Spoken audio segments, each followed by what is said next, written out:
On dit de l'espagnol qu'elle est la langue de Cervantes, de l'anglais qu'elle est celle de Shakespeare, de l'allemand que c'est la langue de Goethe, et pour l'italien, celle de Dante. Quant au français, on dit habituellement qu'elle est celle de Molière. C'est dire l'importance du dramaturge préféré de Louis XIV dans notre littérature, et plus largement dans notre culture. Et si l'ancienneté d'Homère rendait possible les doutes sur son existence il y a 2 mois, si la fascination anglo-saxonne pour les mystères justifiait les théories du dernier épisode autour de l'identité de Shakespeare, on se demande comment ont bien pu naître des doutes autour de Jean-Baptiste Poquelin dit Molière, notre dramaturge, notre héros national. Eh bien nous allons voir ça tout de suite. Alors là, Non, parce qu'il y a quelqu'un qui anecdote géniale. Anecdote Non, juste voilà, géniale. comptez 31, voilà. Pardon, je veux pas la survendre, mais anecdote géniale. Les écrivains sont de drôles de zig.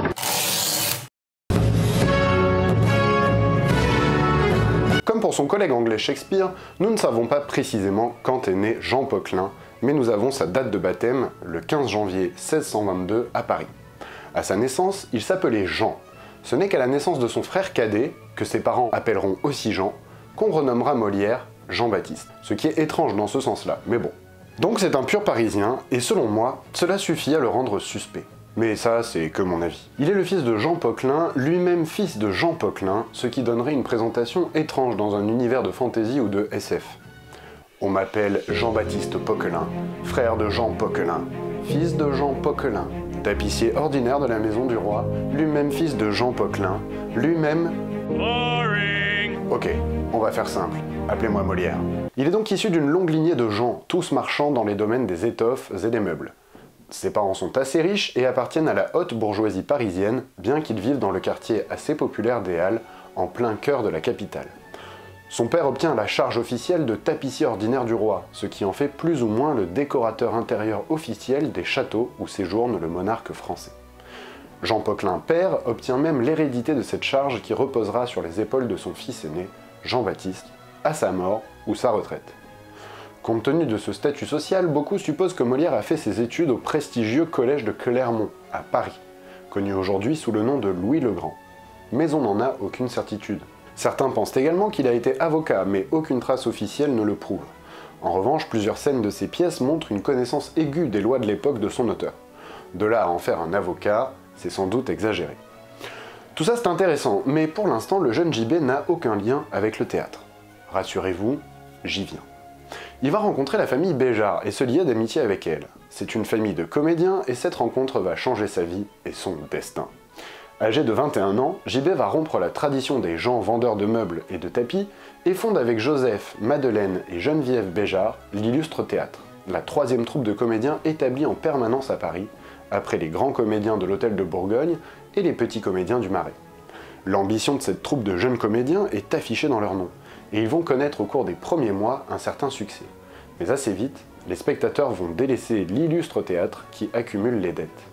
Molière, qui a enfin trouvé son nom de scène, sans que personne ne sache comment, chef de troupe et comédien, ira même en prison quelques jours.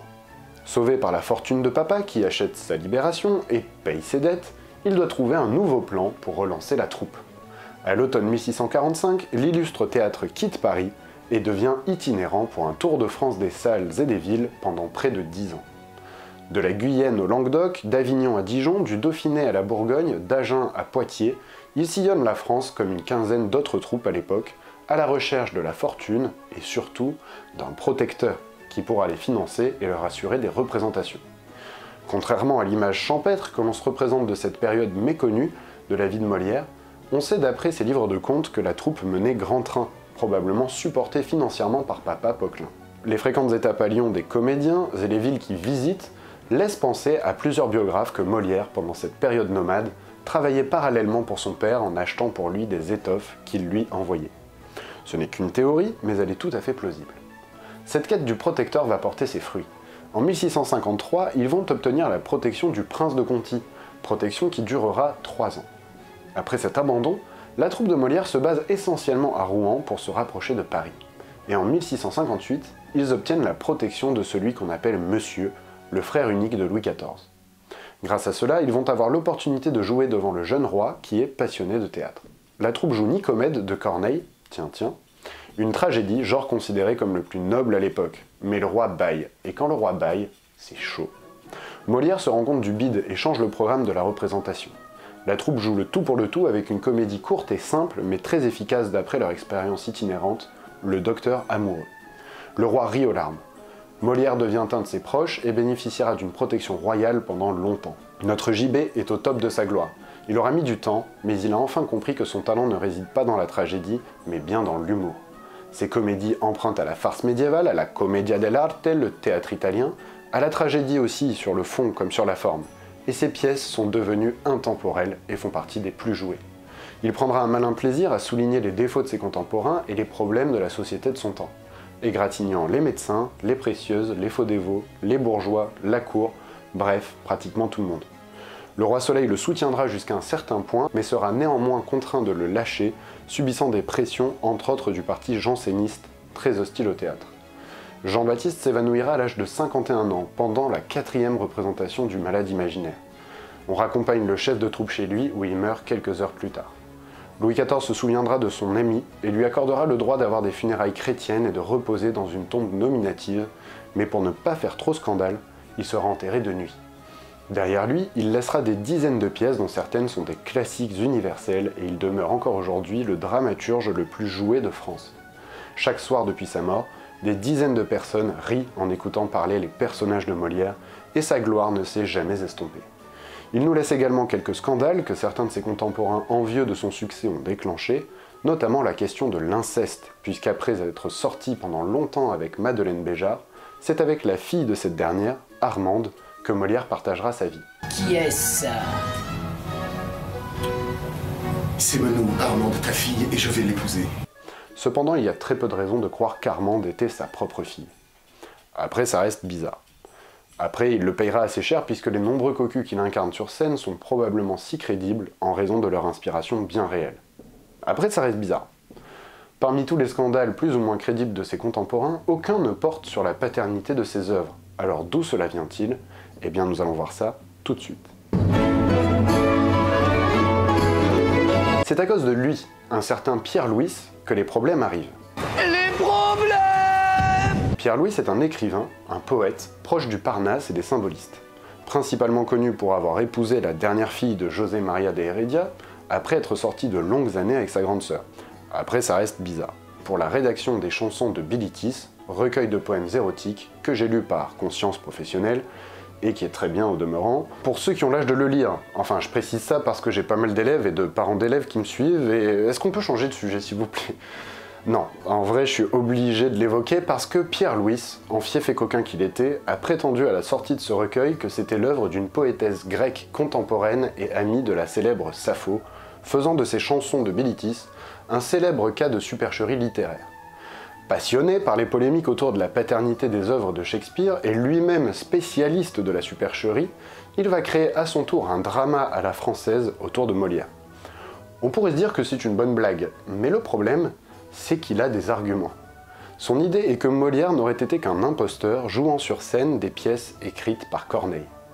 Évidemment, les révélations de Pierre Louis vont susciter un tollé, et pour saper sa théorie, on lui reprochera d'avoir un problème avec l'alcool et une fâcheuse tendance qu'on a déjà évoquée à écrire des textes érotiques. Moi je veux bien, mais si on doit ôter tout crédit à tous les auteurs français qui ont tendance à lever le coude et à s'intéresser aux choses de l'amour, on ne lit et on n'écoute plus personne.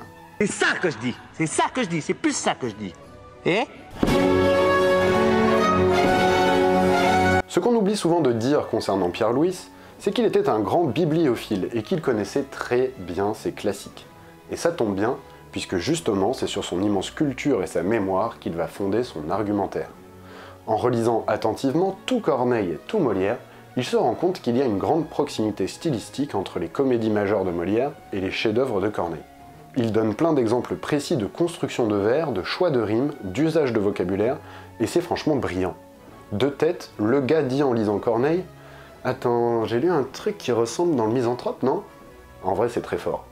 Et très fourni. Pas évident à l'époque de le contrer. On se concentre donc plutôt sur son alcoolisme du côté des défenseurs de Molière.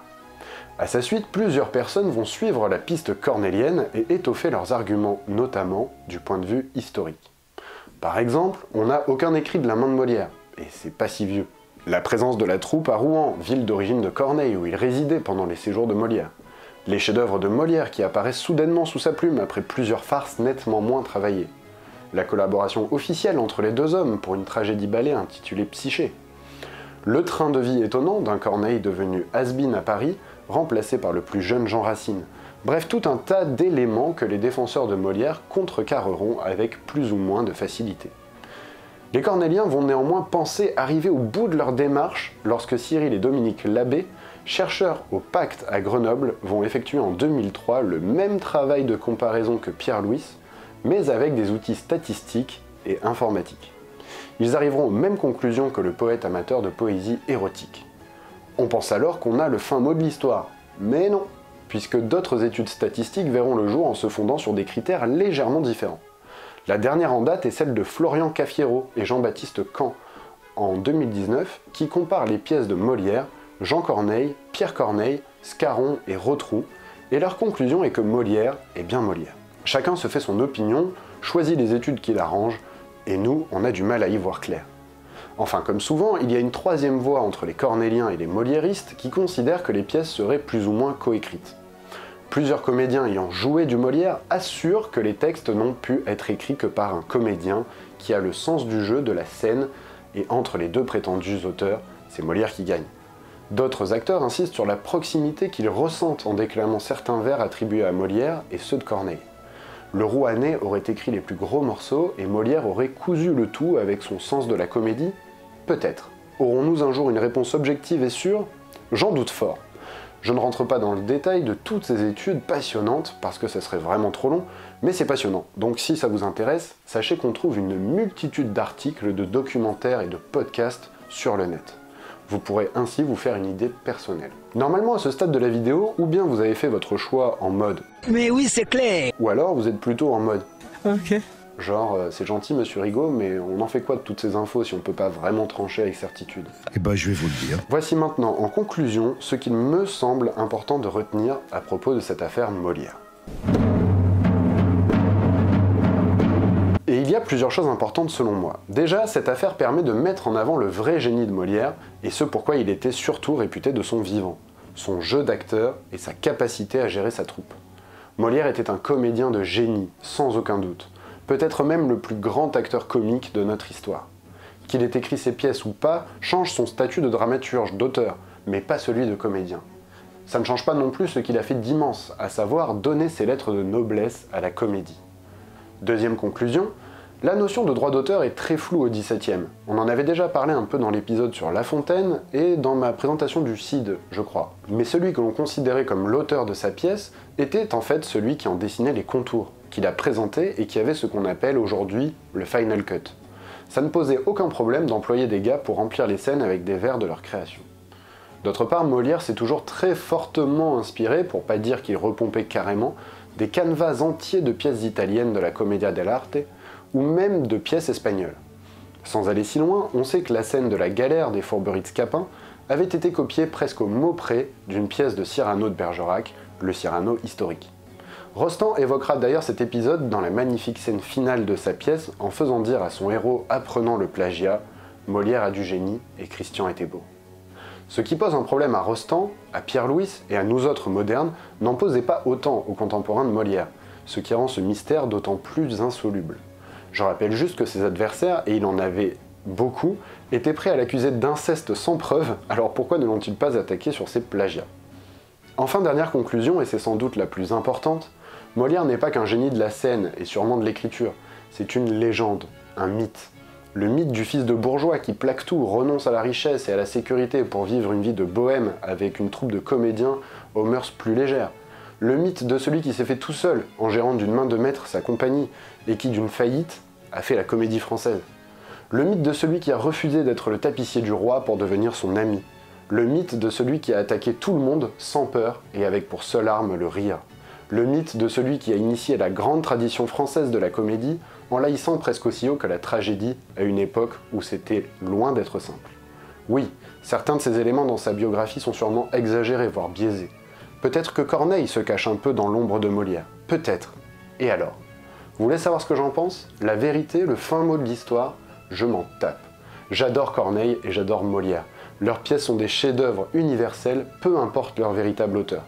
La biographie réelle de Molière est forcément en dessous de sa légende, Et c'est sa légende que nous aimons tous, et à laquelle j'ai envie de croire.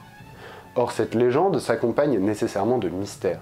Finalement, en créant davantage de mystère autour de Molière, Pierre Louys n'a peut-être fait que renforcer sa légende. C'est ironique, mais c'est beau. Vive Corneille, vive Molière, vive le théâtre. Merci de vous abonner si ce n'est pas encore fait et que le contenu vous plaît, ça m'aide énormément. On se retrouve comme d'habitude samedi prochain à 14 h pour la prochaine vidéo. Ciao tout le monde.